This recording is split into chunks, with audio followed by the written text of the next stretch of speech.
Les damos la bienvenida a una nueva emisión de La Voz del Cóndor Malvinense. Todo Malvinas y toda la actualidad nacional desde una perspectiva humanista y cristiana, para construir el futuro de nuestra patria con memoria.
Hace años.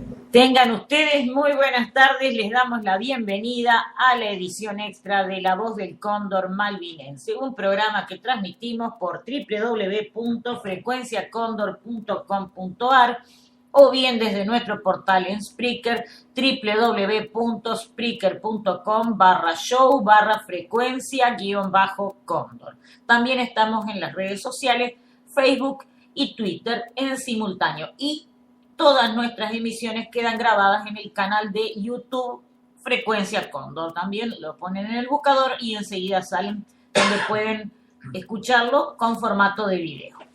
Bueno, nuestras vías de comunicación: teléfono 4381-7914, anteponiendo el 011 si llaman desde el interior del país. El correo electrónico lavozdelcondormalvinense@gmail.com, o bien el de la radio frecuencia.condor@gmail.com.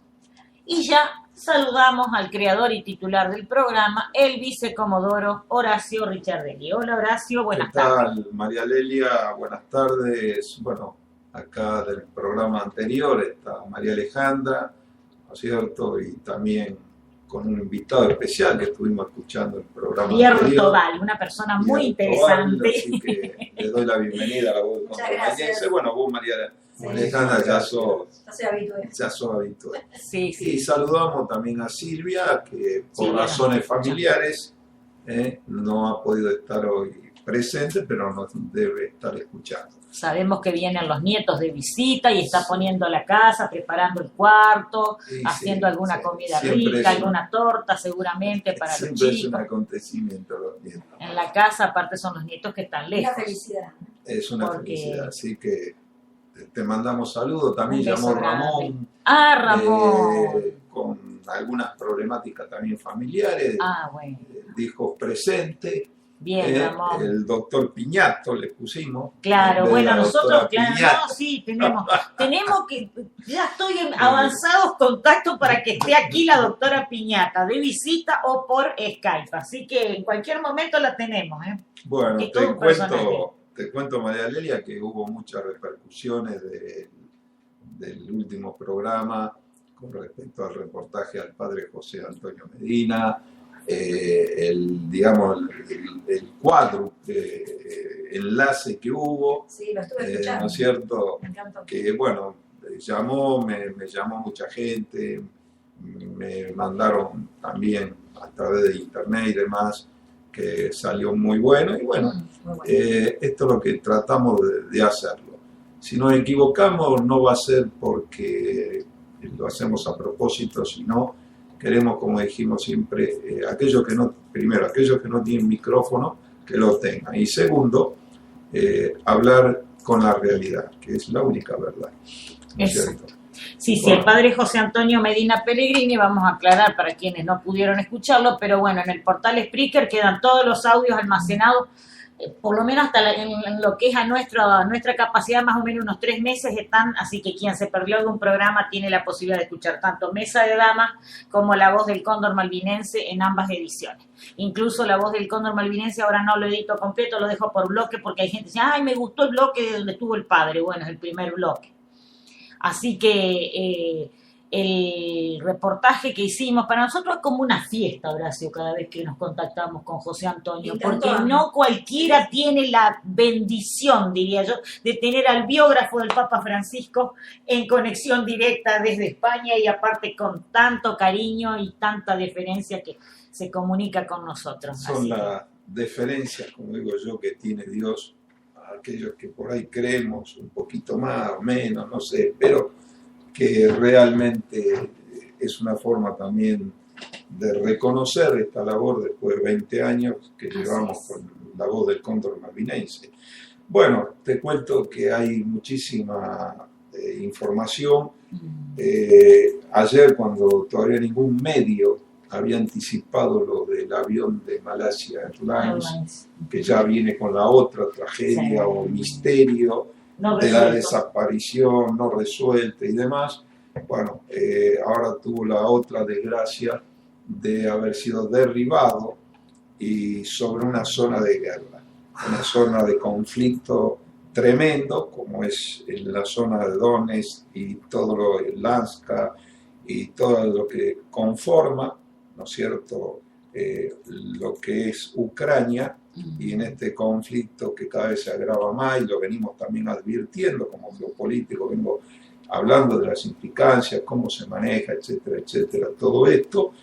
Y acá empiezan, digamos, nosotros ayer particularmente a hablar del derribo y de un probable, digamos, ataque que podría haber sido al avión presidencial de Putin, que regresaba de esta gira del BRICS. El BRICS, saben que es el bloque que se ha conformado Brasil, Rusia, India, China, Sudáfrica, en la cual asistieron también varios presidentes latinoamericanos, apoyando o viendo hoy o mañana evaluando un bloque que podría ser una alternativa a lo que hasta ahora se manejó, digamos, a través de aspectos mundialistas, de imponer por el único método que conocen también, que es la guerra, apoyando situaciones como el Extremo Oriente, ¿no es cierto?, a Israel,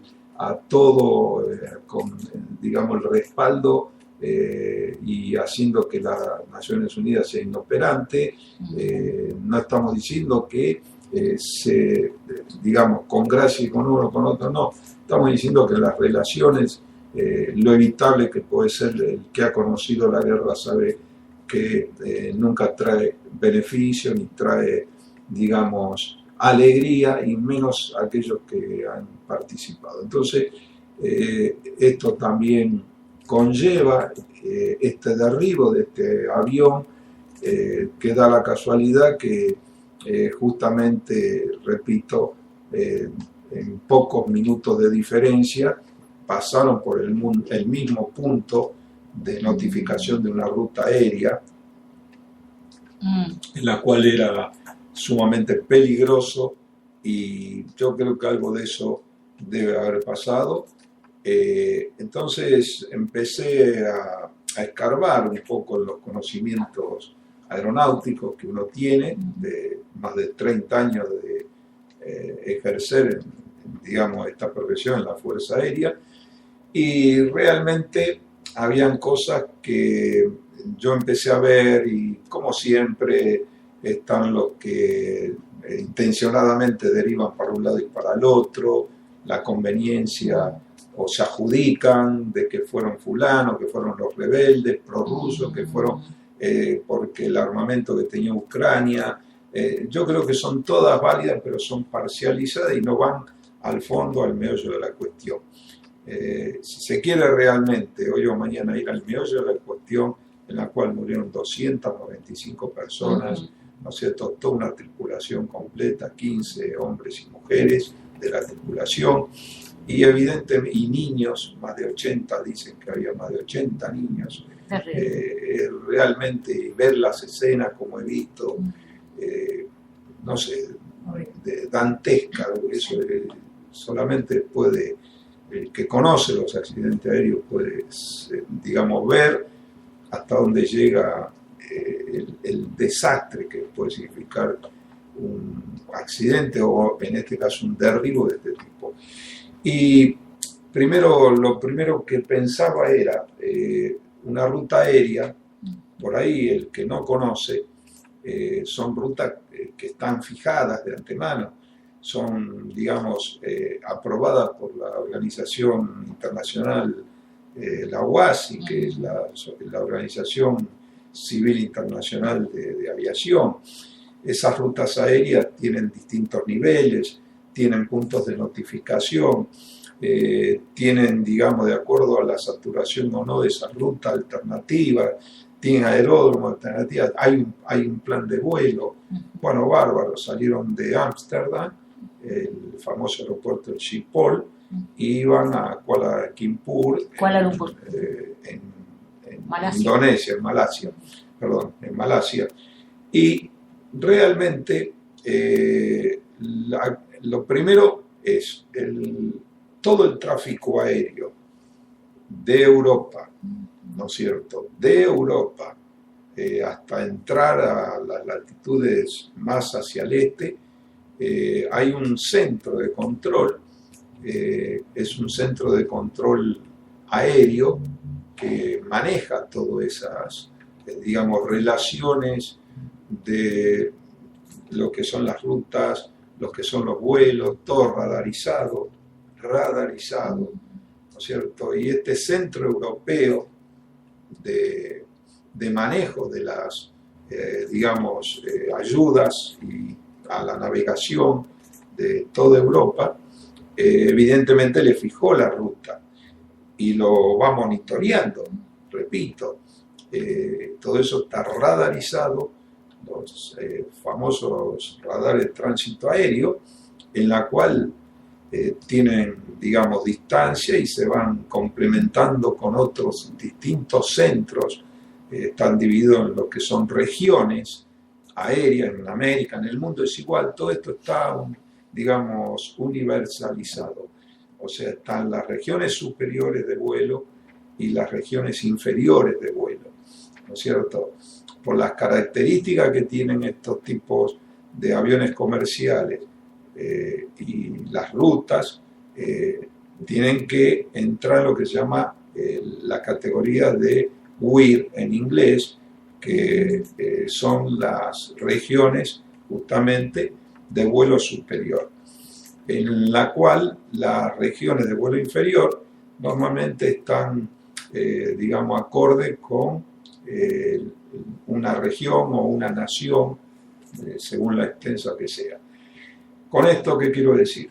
Que la radarización del tránsito aéreo permite ubicar al instante, seguirlo desde que despega y luego hasta que aterriza.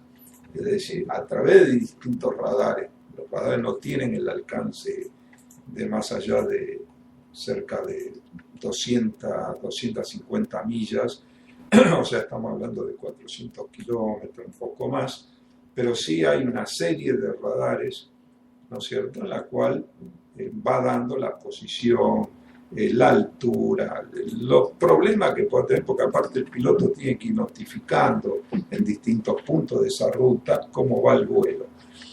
Entonces, acá hay una responsabilidad primaria del Centro Europeo de Seguimiento del Tráfico, del Tránsito Aéreo, en la cual dicen que le ordenó bajar en esa ruta, que es un espacio, es como, ¿no es cierto?, una carretera en el aire, y que tiene también dentro de eso, es como un tubo en kilómetros, en cientos de kilómetros, en la cual a través de monitorear ese tráfico aéreo se va viendo que no haya problemas de colisión, que no haya problemas de que estén volando a la misma altura. Entonces se le va fijando en mayor o menor medida la altitud que tiene que tener el vuelo, ¿sí? Que normalmente, como está programado, repito, hubo un plan de vuelo previo, aprobado, todo conocido desde el aeródromo de partida, la ruta y hasta el aeródromo de llegada o las alternativas. Bueno, ¿esto qué implica? Implica que está siendo controlado. Ahora, viene un tercer ingrediente.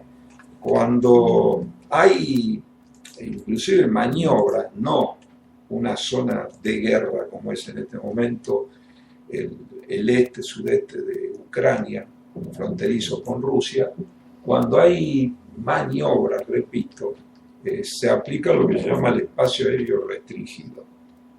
El espacio aéreo restringido se notifica cuando hay maniobras por lo menos 48 horas antes, y todas las aeronaves, todas las que tengan rutas, aunque estén en altura, son desviadas de esa ruta.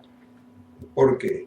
Porque puede pasar esto, un misilazo mal escapado, puede pasar cualquier cosa. Y la precaución, como precaución, eso se deja, digamos, como zona restringida.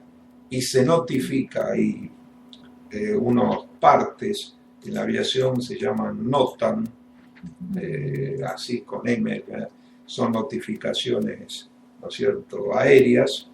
Estas notificaciones aéreas se manda a todos los aeródromos y aeropuertos que estén implicados en esa zona y de vuelos que tengan rutas que pasan por encima de esa zona. Ahora, con cuánta más razón esto tendría que haber sido ya declarada hace tiempo zona restringida.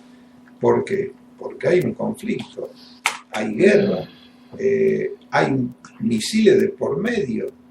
Wow.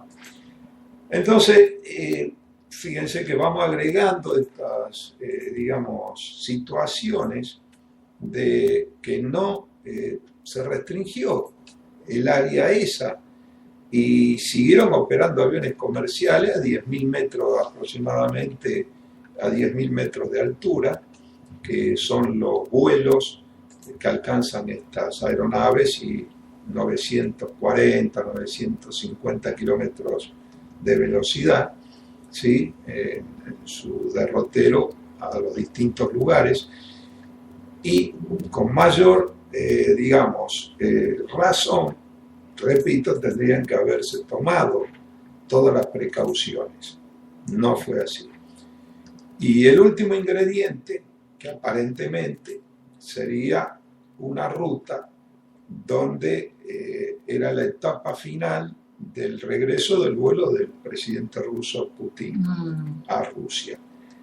Cosa que inclusive pasó y coincidió por el punto donde pasó esta aeronave. Con minutos de diferencia, dicen que entre 25 y 30, 35 minutos de diferencia. Entonces vamos agregando ingredientes en la cual esta catástrofe del vuelo MH17 habría que investigar. Hay que ver la caja negra que dice, también las últimas conversaciones, pero sobre todo no las conversaciones en este caso internas del avión o del momento que puede decir fui alcanzado. Ya no hay duda de que fue un misil, yo lo dije ayer inclusive. Fue derribado. La diferencia está que acá viene otro ingrediente. ¿Fue derribado por misiles tierra-aire o fue derribado por un misil aire-aire? O sea, que un avión lo persiguió y lo... porque lo dicen bajó. que vieron en un momento dos cazas de Ucrania escoltarlo al avión. Entre comillas dicen escoltarlo porque van al lado. Y perfectamente podrían haber sido también misiles aire-aire, ¿no es cierto? Da toda la característica de estas dos situaciones. Ahora, el tema es, tanto Ucrania como Rusia, Ucrania era una nación en la cual en la Guerra Fría, cuando era la ex Unión Soviética, tenía arsenal misilístico nuclear y ruso. Entonces, los dos tienen el mismo tipo de arsenal, ¿no es cierto? Y el avión comercial, se supone que presidencial de Putin más, ¿tienen un radar que puede captar si viene un misil o no se puede? El tema no es que lo capte, sino el tiempo que le da a reaccionar. A reaccionar. No, yo voy más allá, mucho más allá, Pierre. Un avión presidencial, y más de esta categoría, y más de Rusia, con todas las problemáticas que está manejando en este momento el presidente Putin, yo creo que tiene que ser escoltado. Más que escoltado, toman todas las previsiones satelitales de seguridad aérea. Si acá en una época, que no es ahora, aclaro, y por conocimiento, se hacía, cada vez que había un vuelo presidencial, se hacía toda una seguridad desde que salía hasta que aterrizaba en otro aeropuerto. En la Argentina se hacía eso, con todo lo que implicaba en la zona restringida, que era lo que estoy hablando, lo que implicaba que se suspendían todos los vuelos, no se autorizaban aterrizajes de otras aeronaves, y habían aviones en alerta, caza interceptores, en vuelo ante cualquier dificultad. Con más razón, repito, tratándose del presidente ruso. Con otro antecedente que yo quiero acá nombrar. Acuérdense que hace unos años atrás, cuando firman el hecho histórico entre Polonia y Rusia, no sé si se acuerdan, firman un acuerdo histórico para decir, bueno, siempre, digamos, donde comenzaron los conflictos entre el este y el oeste pasaron por Polonia, tanto en la Segunda Guerra Mundial como en la Guerra Fría, firmaron un acuerdo histórico. Qué casualidad que cuando despega el avión con todas las autoridades rusas, no iba el presidente polaco, polaco, cuando despega el avión polaco se estrella y mueren todos, ministros, ¿Cuándo fue? y esto hace unos cuantos años atrás. Esto fue antes de la caída del muro. No, esto fue ahora. Después, hace 3, unos años. 4 años No, atrás. cayó y murió todo el presidente, Todo. con todo el gobierno, No. con su señora, con No. todo. Sí, murió el presidente. Murió el presidente. Sí, yo le mandé pero las no era condolencias al hijo de Lech Walesa. No fue con Lech Walesa. No, Lech Walesa está vivo. No, Horacio. esto fue el posterior, hace 4 o 5 años atrás. Falleció el presidente, su esposa y todo el gabinete. Murió un gobierno entero. Bueno, Qué barbaridad. evidentemente, hay formas y formas de inducirlo. Malas condiciones climáticas, que no es, digamos, a las aeronaves actuales óbices para que puedan despegar y aterrizar casi en el límite. Estaba nevando, había niebla, pero si yo altero los equipos de a bordo, me van a indicar erróneamente. Claro. Y parece que fue eso lo que pasó. Y murió toda y venían de firmar porque era el famoso aniversario de una famosa batalla polaca. Ahora lo voy a... que habían invadido La masacre de Katyn. de Katyn. Exacto. Bueno, eso fue, y parece ya que se han olvidado, ¿no es cierto? Sí. El presidente Lech Kaczynski, en el año exacto. 2010. Ahí Pues, se 4 estrelló años, en la región Smolensk, ahí en el límite con Rusia. Así O sea, estos hechos, sí, falleció todos, el presidente Todos, incluido. sí, Quedó el sí. hermano mellizo, que era su primer ministro.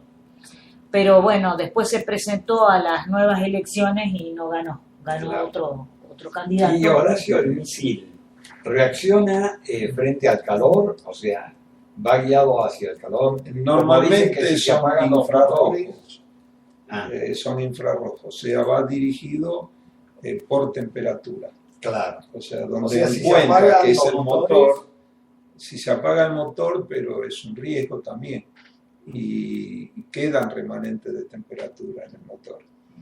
O sea, por eso la capacidad de reacción que pueda tener es mía. Hay una maniobra que es así, y fuimos pioneros en la Guerra de Malvinas, que es una maniobra de evasión cuando se veía salir el misil, que ahí tenía fracciones de de segundo segundo para reaccionar. para reaccionar. Entonces, si se corta, se corta así el La motor, ignición, claro. ¿no es cierto? Se lo lleva, digamos, se le da, se lo empina, como diríamos, para no hablar en términos por ahí inentendibles, ¿no es cierto? Se lo empina la trompa del avión, tiene que ser yo, y se hace una maniobra en la cual es una maniobra que se usa mucho cuando uno inicia un tirabuzón, es decir, lo que se llaman comandos cruzados. O sea, se le da de un lado a través del pedal, que es el timón de dirección, y de la misma palanca, que es el timón de profundidad. Entonces eso provoca empinado, corta el motor, mata la velocidad al ponerlo empinado, y cae, y se enrosca, y cambia la dirección. Entonces el proyectil, es decir, pasa de largo. Hace como un ruido Ahora, del aire. No pasa de largo porque busca la temperatura,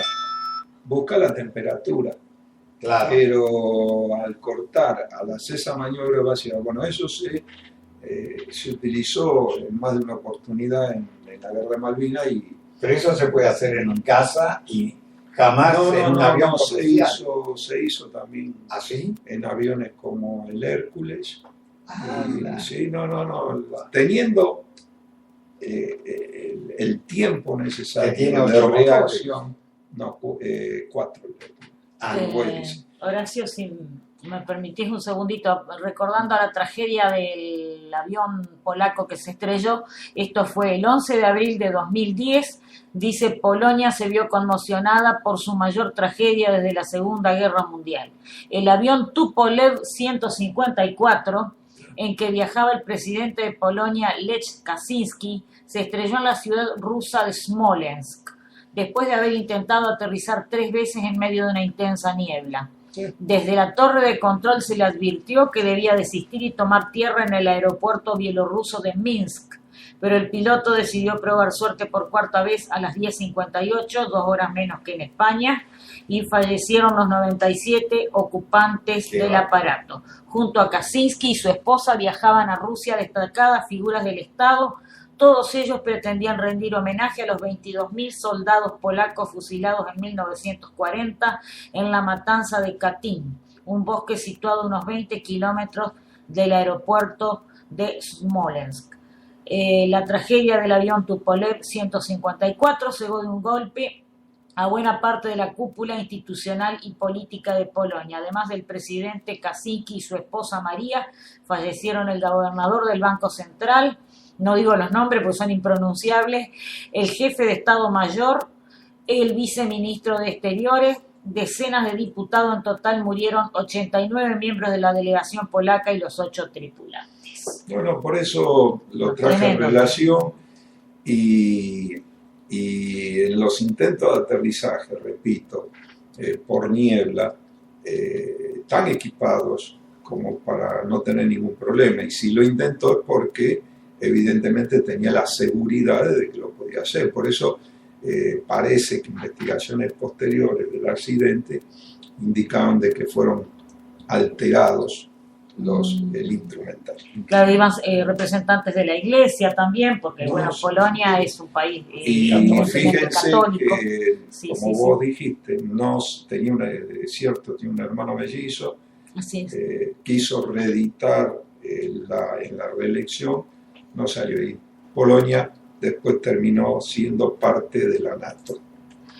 Claro, bueno, había toda una polémica ahí, se había suscitado porque Polonia es unicameral, conserva la vieja estructura de la época de la dominación soviética en cuanto al modelo de Estado, o sea, un parlamento o asamblea unicameral, primer ministro y presidente.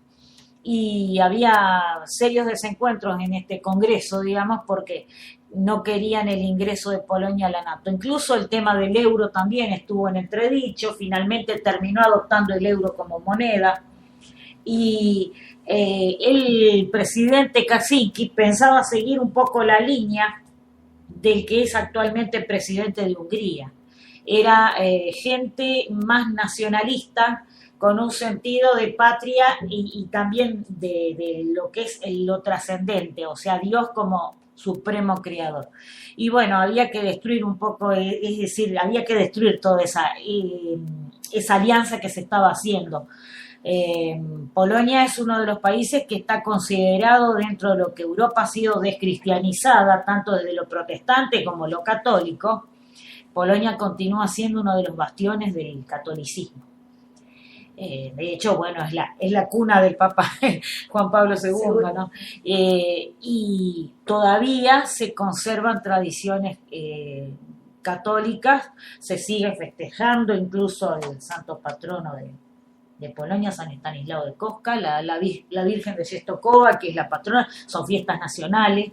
O sea que es un objetivo para los enemigos, ¿no? Y para los enemigos sí, porque justamente lo que son estos poderes mundiales, la alta élite financiera mundial, justamente quiere que no haya sentido de lo trascendente en los pueblos, que no haya creencias. Viene de esta reunión en Fortaleza, Brasil, de firmar ya la creación de una alternativa al Fondo Monetario, evidentemente con un ingreso de base de funcionamiento de más de $100.000 millones, este nuevo tipo de banco internacional de desarrollo y para el desarrollo, y evidentemente, digamos... ¿Puede llegar a ser motivo de una nueva guerra, entonces? Puede ser motivo. Bueno, Horacio siempre... Los poderes internacionales, usureros, que van a estar en contra, los que manejan la finanza del mundo. Sí. Horacio siempre dice que todas las chances están dadas como para que una tercera conflagración se dé en la zona del Atlántico Sur, por los recursos naturales. Claro. No hay guerra cuyo origen no sea económico. Exacto. Salvo el fanatismo ortodoxo, Claro, religioso, que no admite. Claro, claro, sí, el fundamentalismo, digamos así. Exacto. ¿No? Que después también podemos hablar de eso un poquito, porque hace unos años, ya muchos años atrás, escribí un artículo como muchos de esos grupos fanáticos son digitados y manejados por las inteligencias de algunas naciones. No dan puntadas sin hilo, En la cual Inglaterra tiene mucho que ver, sino, como digo yo, los hechos al canto siempre están. Por eso cuando hablamos de la realidad y cómo manejan todo esto, ¿no es cierto? Y después ¿Cómo se van entrelazando? Cómo se van entrelazando exactamente, ¿no? Con respecto a todo esto y cómo van de alguna forma creando supuestos grupos fundamentalistas, sabiendo de antemano que por ahí los mismos integrantes de esos grupos son, digamos, ellos realmente convencidos, claro, pero la habilidad que tienen, lo que no saben cuáles son las finalidades últimas de esos grupos y cómo los van a usar, usando cosas que realmente son, digamos, de un grupo fanático. O sea, acá hay hechos pero muy, muy llamativos. Bueno, lo viene estudiando del fondo de la historia en las últimas décadas y las guerras y demás. Pero acuérdense, en Austria había un candidato neonazi, ¿se acuerdan? Sí. Austríaco, que estaba tomando mucha dimensión. Sí. Y lo llamativo que le daban mucha trascendencia. Y logró, no sé si llegó a diputado, no sé qué cargo ocupó, y luego murió, dejó de trascender. O se dio cuenta que lo estaban usando, porque lo estaban potenciando mucho, porque así le pegaran, le estaban haciendo propaganda. Claro. Mucho aire, como quien dice. ¿No es cierto? Crecer en popularidad. Y si uno empieza a ver todos estos hechos históricos de cómo surgen estas grandes organizaciones ideologizadas, lo primero que se pregunta, ¿quién las banca? ¿Quién las banca? Porque yo tener miles de jóvenes que vayan, que lo vistan, que le dé de comer, que lo mantenga, necesita un aparato logístico, financiero muy grande, muy grande. Y lo que nadie se pregunta, ¿quiénes son los que lo bancan? Son inversiones. Son inversiones. Son inversiones. Y normalmente son los mismos inversores que apuestan a dos lados en conflicto. Que esa es la otra. No pierden jamás. No pierden jamás. Yo recuerdo una anécdota que, por supuesto, más quedó, pasó a leyenda porque nunca se constató, digamos, la realidad de ese diálogo que haya existido, pero es bien posible. Pasados varios años de la Segunda Guerra Mundial, digamos, se firmó la paz, hubo grupos que querían tomar revancha.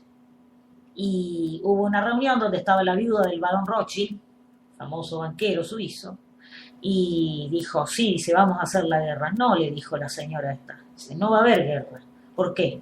¿Por qué dice eso? Porque digo yo que no. ¿Cómo que no va a haber guerra? Dice, vamos a hacer de nuevo la guerra, vamos a tomar revancha contra todo lo que pasó.